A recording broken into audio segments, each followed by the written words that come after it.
Hello everyone, welcome back to your science class. कैसे हैं आप लोग सब? Good, very nice. How am I am also good, thank you so much. So हमने अपना lesson 2 start किया था लास्ट वीडियो में, राइट? अब हम इस वीडियो में अपना लेसन 2 कंटिन्यू करेंगे, रादर हम फिनिश कर देंगे, बस हमारे क्वेश्चन आंसर्स रह जाएंगे जो हम नेक्स्ट वीडियो में करेंगे। Got it? सो थोड़ा सा एक रिविजन कर लेते हैं कि हमने पढ़ा किस चीज के बारे में था, हमारा लेसन 2 किस बारे में था, करेक्ट? एंड उसका रियल लाइफ में यूज क्या है। जैसे कि हमने पढ़ा था about substances. We studied about substances and the materials with which the substances are made. उन मटेरियल्स के बारे में थोड़ा सा एक आइडिया लिया था कि इस मटेरियल से ये चीज बनती है, उस मटेरियल से वो चीज बनती है, एंड क्या रिलेशन है मटेरियल्स का ऑब्जेक्ट्स के साथ। यस, कोई पर्टिकुलर ऑब्जेक्ट उस मटेरियल की क्यों बनी है, वो दोनों चीजों पे डिपेंड करता है कि ऑब्जेक्ट का यूज क्या होना है और वो मटेरियल उस यूज को जस्टिफाई कर पाएगी या नहीं। करेक्ट? ठीक है, जैसे हमने स्कूल बैग का एग्जांपल लिया था। अब मुझे स्कूल बैग चाहिए, मुझे उसमें बुक्स रख के जानी, मुझे ऐसा भी चाहिए जो वाटरप्रूफ हो और मुझे ऐसा भी चाहिए जो ड्यूरेबल हो, जो लंबा चले। ऐसा नहीं कि मैं आज बुक्स लेके गई और वो स्कूल पहुंचते पहुंचते फट गया, नहीं ना। तो पेपर और पन्नी जैसे पॉलीथीन वाले मटेरियल का भी नहीं हो सकता, कुछ एक हार्ड क्लॉथ टाइप का मटेरियल होगा। Got it? जो क्लॉथ जो थोड़ा सा हार्ड, थोड़ा सा स्टिफ हो, रादर नॉट हार्ड, स्टिफ। ठीक है, तो अब उस चीज, अगर मुझे कोई चीज स्टिफ चाहिए तो मैं उसको वुड का भी नहीं बना दूंगी, या मैं मेटल का स्कूल बैग भी नहीं ले जा सकती। तो मेरी यूटिलिटी, उस ऑब्जेक्ट की यूटिलिटी मेरी नीड्स को ध्यान में रखते हुए उसी डिपेंडेंसी पे हम बनाते हैं एक ऑब्जेक्ट उस मटेरियल से जो हमारी नीड्स और ऑब्जेक्ट की यूटिलिटी को जस्टिफाई कर पाए, राइट? फिर हमने देखा कि चीजों को हम क्लासिफाई करते हैं हार्ड चीजें और सॉफ्ट चीजें। जो प्रेस हो सकती है वो सॉफ्ट है और जो प्रेस नहीं हो सकती वो हार्ड है। फिर हमने देखा magnetic and non magnetic material या ऑब्जेक्ट या substances, right? Magnetic, the substances that are attracted towards a magnet. Whenever we take a magnet towards the substance stick to it. जो चीज है, जो ऑब्जेक्ट है, if that sticks to a magnet, अगर वो magnet पे चिपक जाती है, then that is considered as a magnetic substance. उसको हम magnetic substance में क्लासिफाई करते हैं। एंड जो बिल्कुल इसका ऑपोजिट है, जो मैग्नेट से नहीं चिपक, it is not sticking to a magnet, तो उसको हम नॉन मैग्नेटिक बोलेंगे। क्या बोलेंगे? Non magnetic, right? फिर हमने पढ़ा about soluble and insoluble. Soluble चीजें वो होती है जो पानी में डिसॉल्व हो जाती हैं। जैसे हमने शरबत का एग्जाम्पल लिया था, राइट? कि हम शरबत बनाते हैं, हम कोई भी मॉकटेल बनाते हैं। ठीक है, कोई गेस्ट आता है घर में तो मम्मी पूछते हैं अच्छा ठंडे में क्या लेंगे, शरबत? तो हम बोलते हैं हाँ। तो फिर मम्मा जाती है, बनाती है, वो रूह अफ़ज़ा मिला के पानी में उसको ऐसे स्टर करके और मस्त सा नींबू डाल के उसमें, और बहुत टेस्टी सा शरबत बन जाता है, बड़ा रिफ्रेशिंग सा होता है। क्यों? क्योंकि वो पानी में डिसॉल्व हो गया। अब पानी था मेरा टेस्टलेस, अब गर्मी में ऐसे टेस्टलेस पानी पीने में मजा भी नहीं आता, कुछ रिफ्रेशिंग ठंडा मीठा मीठा सा मिल जाए तो बस फिर क्या ही बात है इस गर्मी में, राइट? ओके, देन हमने देखा कि सिर्फ लिक्विड ही नहीं, कुछ ऐसे गैसेस भी है जो वाटर सॉल्युबल है, जो पानी में डिसॉल्व हो जाते हैं, थोड़ा प्रेशर से डिसॉल्व होते हैं, बहुत प्रेशर लगाना पड़ता है, कंप्रेस करना पड़ता है, इसीलिए तो इंडस्ट्रीज होती है सॉफ्ट ड्रिंक्स की, राइट? कार्बन डाइऑक्साइड हम वाटर में मिलाते तो कार्बोनेटेड ड्रिंक हो जाती है। ओके, सो उसमें से फिज, उसमें से बबल्स निकलते हैं क्योंकि वो बॉटल के अंदर बिल्कुल प्रेशर से हमने बंद कर दी है वो ड्रिंक। तभी तो हम बोलते हैं कि कोल्ड ड्रिंक को ज्यादा ऐसे शेक मत करो, क्योंकि फिर जब कोल्ड ड्रिंक होता है तो एकदम से वो प्रेशर रिलीज होता है और वाटर और वो कार्बन डाइऑक्साइड इस तरीके से मिल जाते हैं, बिल्कुल ऐसे बबल जैसे फ्रॉथ बाहर आ जाता है। ओके, सो ऐसे हम चीजों को क्लासिफाई करते हैं और उनके मटेरियल से भी क्लासिफाई करते हैं, जैसे प्लास्टिक की चीजें, वुडन चीजें, मेटल की चीजें, करेक्ट? तो चलिए आगे कंटिन्यू करते हैं इस चैप्टर को।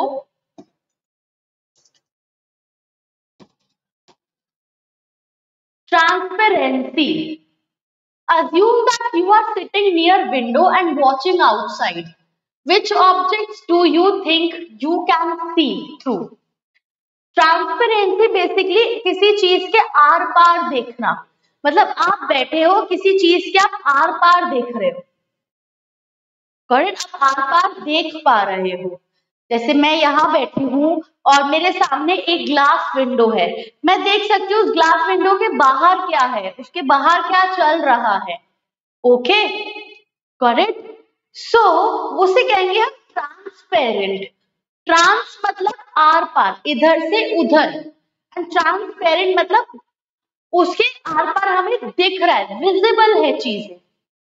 ओके, जैसे ग्लास होता है, ग्लास डोर हो गया, और पानी का ग्लास होता है, कोई भी ग्लास की चीज होती है, कांच की चीजें होती है, ज्यादातर वो ट्रांसपेरेंट होती है।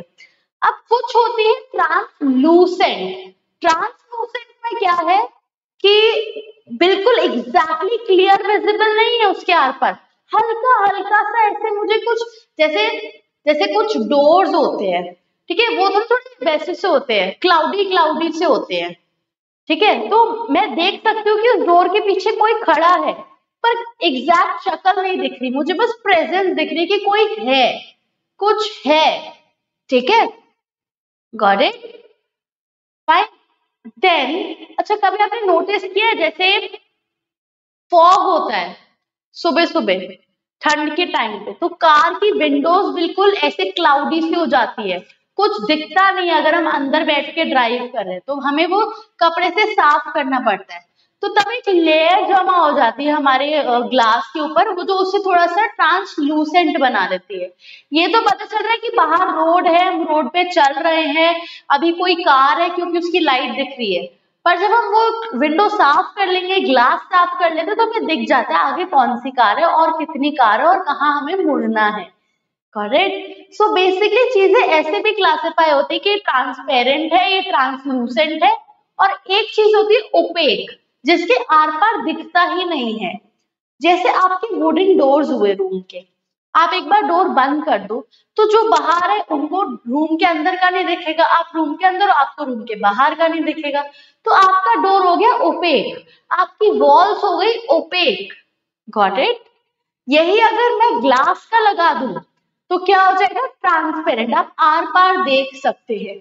और थोड़े से टिंटेड ग्लास, मतलब थोड़े से शेड वाले ग्लास, कलरफुल ग्लास लगा दूं तो वो हो जाएंगे ट्रांसलूसेंट, आपको प्रेजेंस तो फील होगी किसी चीज की, बट वो एग्जैक्टली चीज क्या है आप देख नहीं पाएंगे, तो हम ऐसे भी चीजों को क्लासिफाई करते हैं, got it. Glass, cardboard, wood, tracing paper, etc. Only glass is the object through which we can see objects clearly. From tracing paper, we can see through, but it is not clear. Cardboard and wood are the objects through which we cannot see. Glass is a transparent object. Tracing paper is a translucent object, and cardboard and wood are opaque objects. अब tracing paper देखिए, tracing paper हर किसी को नहीं पता होगा, you might not know about the tracing paper but you do know about butter paper. बाहर से जैसे हम बटर लाते हैं तो बटर के ऊपर जो कवर होता है ना,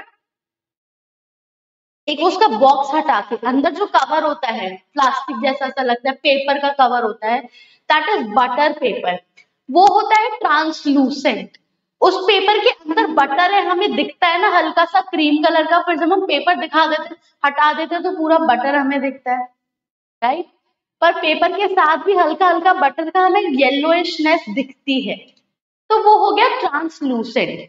बट अगर उसी बटर को मैं किसी प्लास्टिक के बॉक्स में डाल दूं तो मुझे नहीं पता चलेगा उसके अंदर बटर है या क्या है।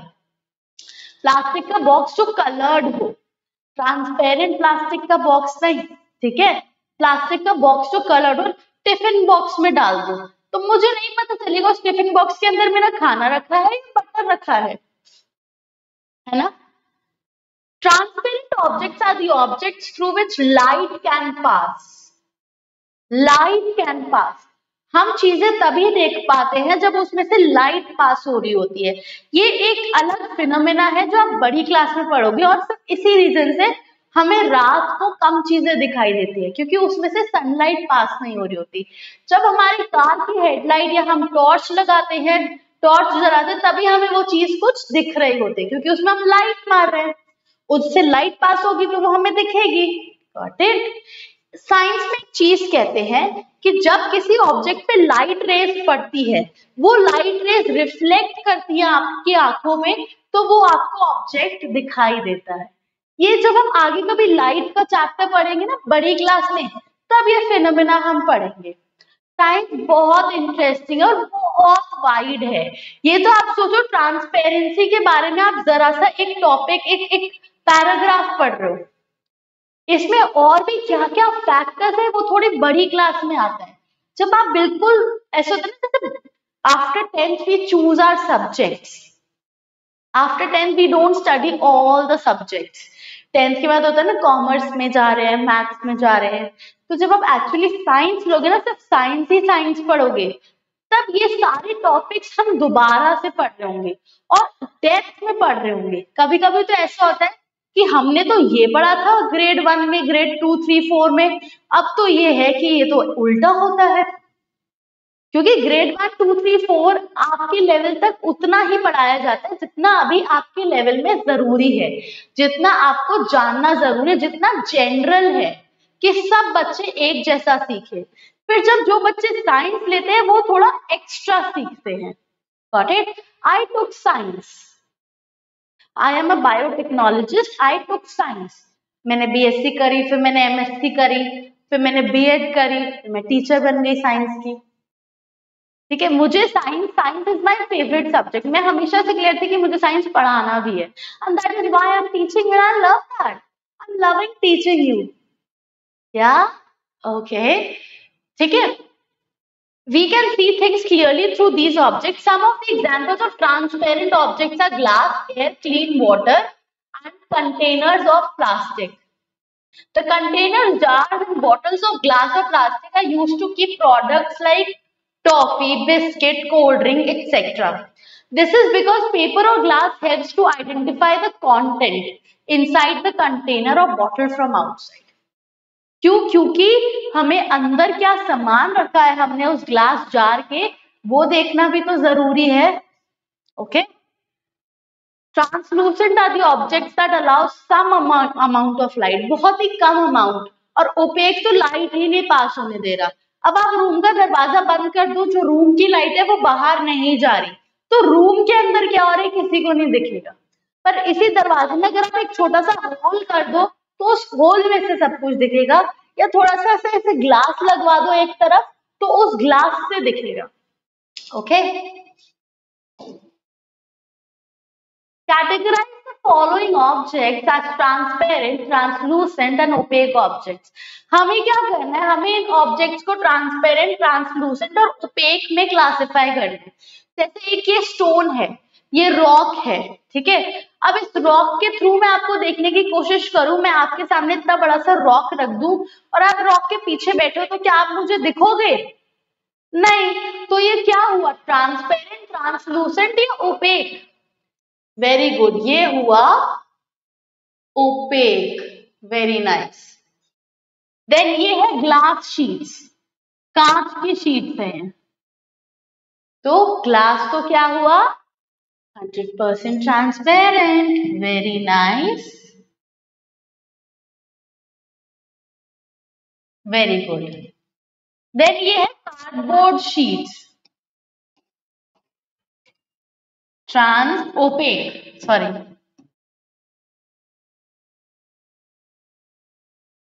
देन ये एक है शीट जो एग्जैक्टली सी थ्रू नहीं है, बट थोड़ी सी जैसे बटर पेपर जैसे हो गया या ट्रेसिंग पेपर हो गया, तो ये क्या हुई, आप देखिए थोड़ी मिल्की सी है, धुंधली धुंधली सी। Yes, translucent.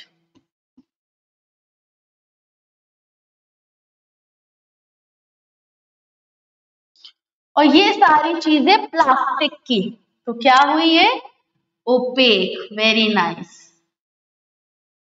Very good. Density, density भी एक अलग फैक्टर है चीजों को क्लासिफाई करने का, मटेरियल्स को रादर क्लासिफाई करने का। Basically density of an object determines whether it will float और सिंक इन वाटर। जैसे हमने एक पानी का टब लिया और उसमें हमने प्लास्टिक का, आप जैसे नहाते हैं, हम नहाते हैं तो हमारा जो प्लास्टिक का मग है वो बाल्टी में जो पानी भरा हुआ है उसमें डूबता नहीं है, पर सोप जो है हम डाले तो नीचे चला जाता है बाल्टी में। क्यों ऐसा? एक चीज तो डूब नहीं रही है और एक चीज बिल्कुल डूब रही है। तो क्या डिफरेंस है? दोनों के मटेरियल में डिफरेंस है। सोप प्लास्टिक का थोड़ी ना बना है, बट मग प्लास्टिक का बना है।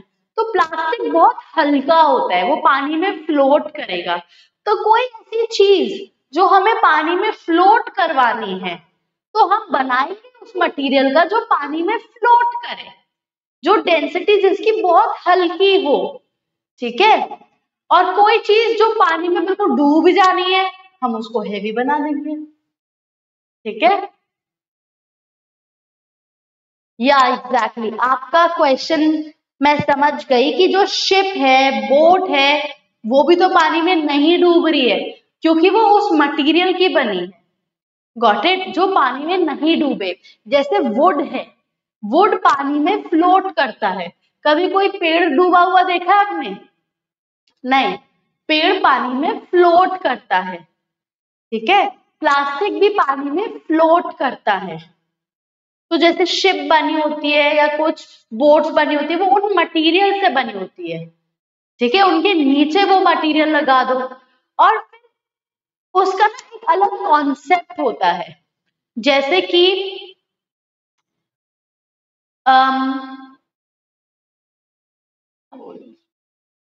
उनका जो शेप है वो शेप भी इस तरीके से बनाया गया है शिप्स को और बोट्स को कि वो डूबे नहीं। ठीक है? The objects whose density is more than the density of water, it will sink. On the other hand, the objects whose density is less than the density of water, it will float. For example, if you drop a stone in water, it will sink.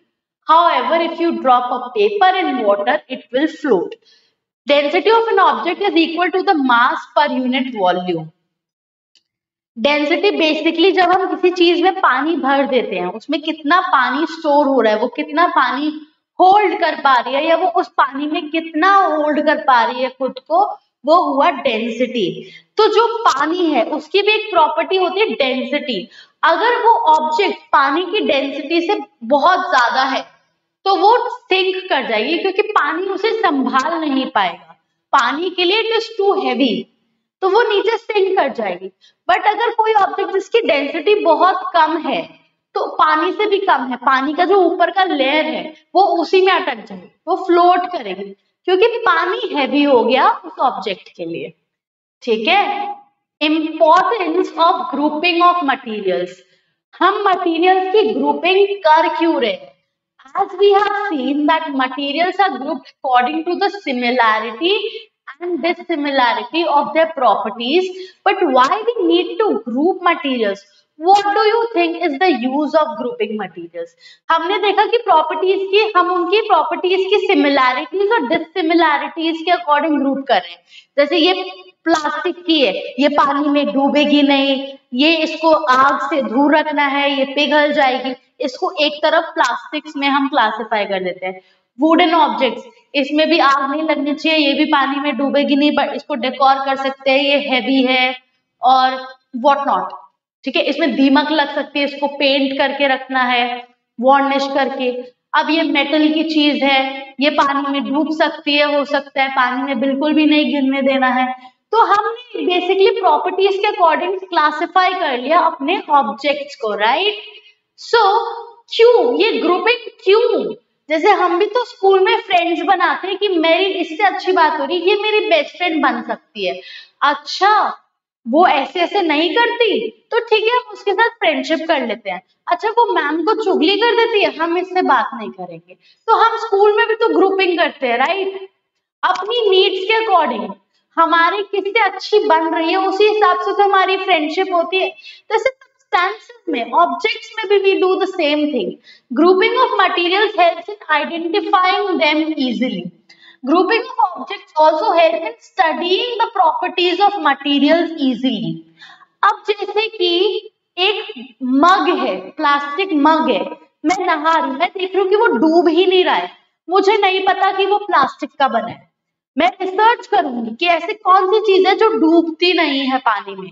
तो options आएंगे materials के, उसमें से जो match करेगा मेरी चीज को, मैं समझ जाऊंगी अच्छा ये प्लास्टिक है तो ये प्लास्टिक का बना है, प्लास्टिक डूबता नहीं है पानी में। तो मेरे को ऐसे आइडेंटिफाई करने को भी मिल रहा है ना, मटेरियल्स को आइडेंटिफाई कर पा रही हूँ मैं। अब कोई मुझसे पूछेगा कि बेटा मेरे को ना एक स्कूल प्रोजेक्ट बनाना है जिसमें मुझे रिवर दिखानी है और रिवर में एक जने को इस साइड से दूसरी जगह पहुंचना है, तो मैं क्या करूं? मैं बोलूंगी कि आंटी आप प्लास्टिक की बोट बना लो। कैसे? प्लास्टिक डूबता नहीं है पानी में, वर्किंग मॉडल बनाना है आपको, पानी भी चलाना है और बोट भी चलानी है, ठीक है? तो मैं उनको बताऊंगी आप प्लास्टिक की बोट बना लो। तो ये मैंने रियल लाइफ में यूज भी तो किया इस नॉलेज का, right? It also helps in studying the patterns and the properties of materials, if any. Summary of the chapter. Materials are grouped based on the similar properties. On the basis of source, objects can be broadly categorized as natural and man-made objects. कुछ natural objects होते हैं, जैसे would natural objects है, plastic के पेड़ नहीं है हमारे पास, प्लास्टिक की फैक्ट्रीज है, प्लास्टिक हम बना रहे तो प्लास्टिक मैनमेड है, पर वुड तो पेड़ से आ रहा है ना, राइट? सो ये समरी है जो मैं चाहती हूँ कि आप एक बार खुद से रीड करें। Read it yourself. इससे क्या होगा कि आपकी रीडिंग प्रैक्टिस भी होगी और वोकैबुलरी भी बिल्डअप होगी, क्योंकि जब तक वोकैबुलरी नहीं होगी तब तक आप चीजें समझ ही नहीं पाएंगे। सॉल्युबल इनसॉल्युबल जैसे लास्ट वीडियो में किया था हमने। अब मैं बोलूंगी ट्रांसपेरेंट, ट्रांसल्यूसेंट एंड ओपेक। अब मैं बोलूंगी डेंसिटी। तो ये सारे वर्ड्स हैं जिनको हम बार बार एक्सप्लेन नहीं कर सकते, ये हमें by heart for life learn हो जानी चाहिए। एंड वो तभी हो पाती है जब हम रीड करें और एक बार इनके मीनिंग्स हम डिक्शनरी में ढूंढे, तो ये हम एक लाइफ स्किल डेवलप कर रहे हैं, राइट? मीनिंग्स ढूंढना, रिसर्च करना, तो ये हमें बहुत काम आता है। पढ़ाई में सिर्फ ये नहीं होता कि बुक खोली और आंसर लिख लिया, नहीं, आप अपने स्किल्स डेवलप करते हो बेटा। आप सोचो, जैसे मैंने आपको एग्जांपल्स दिए, मैंने बिल्कुल रैंडम सोच के दिया, मैंने पहले से प्रैक्टिस नहीं करी थी कि मैं ये एग्जांपल दूंगी। आपको पढ़ाते पढ़ाते, बोलते बोलते बैक ऑफ द माइंड में मेरे एग्जांपल्स चल रहे होते हैं, मल्टीटास्किंग होती है मेरे ब्रेन में। क्यों? क्योंकि मुझे एक्सपीरियंस है इन सब का, मैं होमवर्क करती रहती थी, मैं ये चीज पढ़ चुकी हूँ ऑलरेडी, मैं रीड कर चुकी हूँ, मेरी वोकैबुलरी अच्छी है, तो मैं आपको एग्जांपल्स दे सकती हूँ, मैं कनेक्ट कर पा रही हूँ। आप भी तभी कनेक्ट कर पाओगे जब आपको पता हो वर्ड्स, आपको पढ़ना क्या है, उसका मतलब क्या है, और सामने उस चीज को ऑब्जर्व करना है रियल लाइफ में, करेक्ट? चलिए आगे बढ़ते हैं। हमारा चैप्टर हो गया कंप्लीट। अब हम करेंगे question answers. Name 5 objects which can be made from would. Would say कौन कौन सी 5 चीजें हम बना सकते हैं? फर्स्ट तो हो गया मेरा टेबल, देन मैं बना सकती हूँ चेयर, देन आप बताइए, पेपर बनाते हैं हम, वेरी नाइस। देन ये 2 बाकी क्या होमवर्क में सोचेंगे। Select those objects from the following which shine, जो शाइन करते हैं, बिल्कुल चमक जाते हैं आंखों पे। तो ये जो ग्लास बोल है, ये भी जब नया नया होता है तो शाइन करता है, वो तो थोड़े टाइम यूज हो के धुल धुल के इसमें वाटर के स्टेन्स लगते हैं। वाटर के स्टेन्स कैसे लगते हैं? जब वाटर सॉल्टी होता है, जब वाटर में सॉल्ट होता है तो क्या होता है, सॉल्ट डिजोल्व है। ऐसा नहीं कि मैजिक से सॉल्ट गायब हो गया, सॉल्ट गायब नहीं हुआ, वाटर के अंदर ही है, बस हमें दिख नहीं रहा है, हमें टेस्ट करके पता चल रहा है। तो जब वाटर सॉल्टी होता है तो थोड़ी देर बाद वाटर तो इवेपोरेट हो जाता है, पर सॉल्ट इवेपोरेट नहीं हो सकता, ठीक है, तो वो सॉल्ट बर्तन में चिपक के रह जाता है। तो एक तो पहले तो स्पून तो बहुत शाइन करती है, हम ग्लास बोल को भी कंसिडर कर सकते हैं, वो शाइनी होता है, इट्स जस्ट वो ट्रांसपेरेंट होता है, ठीक है। Match the objects given below with the materials from which they could be made. वो मटेरियल से मैच करना है जिनसे ये ऑब्जेक्ट्स बने होंगे। Remember that object can be made from more than one material and a given material can be used for making many objects. अब जैसे कि क्या है, एक वुड से मैं सिर्फ पेपर थोड़ी ना बना रही हूँ, मैं तो बहुत कुछ चीजें बना रही हूँ, हो सकता है इन ऑब्जेक्ट्स के ऑप्शन में ही मैं बना रही हूँ बहुत सारी चीजें। Got it? तो सबसे पहले है ये बुक। ये बुक किससे बन रहा है? ये बुक बनती है वुड से, और वुड से बनता है पेपर, तो पेपर से ये बुक बन रही है वुड से भी, वुड और पेपर से बन रही है बुक। वुड और पेपर दोनों से बुक, कैसे रिलेशन है? वुड से बन रहा है पेपर, पेपर से बन रही है बुक। अब है नेक्स्ट ऑप्शन चेयर। चेयर किससे बन रहा है? एक तो हम वुड भी कर सकते हैं कि लेग्स चेयर के वुड से बन रहे, बेस, और इस क्लॉथ मटेरियल से इसका ऊपर का बैठने की सीट बन रही है, ठीक है। तो ये आप बाकी का करेंगे ऑब्जर्व कर करके, अपनी रियल लाइफ से कनेक्ट करके होमवर्क में, ठीक है। State whether the statement given below are true और फॉल्स। अगर ये स्टेटमेंट ट्रू है तो हम टी लिखेंगे, अगर ये स्टेटमेंट फॉल्स है तो हम क्या लिखेंगे? F. Very nice. Stone is transparent while glass is opaque. Again transparent वो मटेरियल्स है जिनके आर पार हम देख सकते हैं, एंड ओपेक जिनके आर पार नहीं देख सकते। अब क्वेश्चन कह रहा है कि स्टोन ट्रांसपेरेंट है, हम स्टोन के आर पार देख सकते हैं, can be? No, we can not. So this statement is false. What do I write? T or F? F. Very nice. Very good, students. Chalk dissolves in water. True or false? Chalk. आपको पता है chalk किस चीज से बनता है? Right. वो dissolve होगा पानी में, थोड़ी देर के लिए लगेगा, पानी मिल्की मिल्की सा हो जाएगा, थोड़ी देर के लिए लगेगा कि चॉक डिसॉल्व हो गई, बट एक्चुअली चॉक डिसॉल्व नहीं होती, वो सैंड की तरह थोड़ी देर बाद नीचे सेटल डाउन हो जाती है, ठीक है। बस यही रीजन है कि हम बोलते हैं कि आपको चॉक मत खाया करो, क्योंकि अंदर बॉडी में जाके वो ना डिसॉल्व हो रही है ना डाइजेस्ट हो रही है, वो स्टोर हो रही है, फिर वो स्टोन्स बना देगी, फिर दिक्कत होगी। कुछ लोगों को पसंद है ना चौक खाना, कुछ लोग वो स्लेट वाली चौक खाते हैं। Got it? A piece of wood, number 4, floats on water. Yes, true, ठीक है। बाकी का आप करेंगे होमवर्क में खुद से। जब आप रीड कर लेंगे ना, तब आपको अच्छे से समझ में आ जाएगा कि कैसे क्या आंसर करना है। Given below are the names of some objects and materials: water, basketball, orange, sugar, globe, apple and earthen pitcher. Earthen pitcher means मिट्टी का मटका। अर्थ को हम मिट्टी बोलते हैं, मिट्टी को हम अर्थ भी बोलते हैं, और पिक्चर मीन्स मटका।